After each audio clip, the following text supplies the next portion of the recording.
Tere erilist esmaspäeva! Alates tänasest on Eesti Tantsuagentuuri tantsukool läinud üle distantsõppele. Õnneks oleme juba mõnda aega kasutanud stuudiumi keskkonda ja meie õpetajatel on päris hea kogemus, kuidas korraldada e-õpet stuudiumi keskkonnas.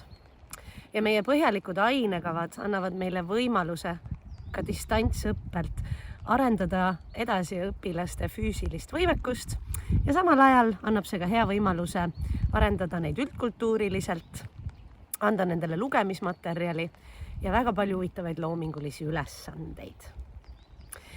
Aga lisaks sellele, et oleme võimaldanud oma õpilastel oma huvidega edasi toimetada ka praeguses veidi erilises olukorras, pakume tegelikult ka kõikidele võimalust meie abil ennast natukene liigutada.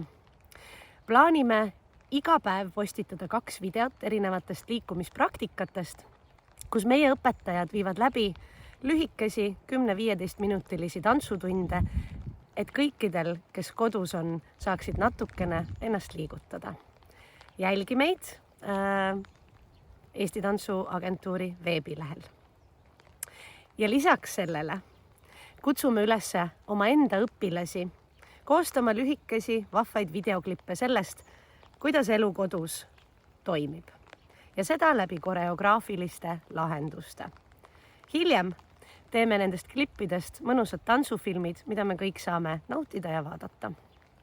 Olge tublid, stay at home and dance. #edants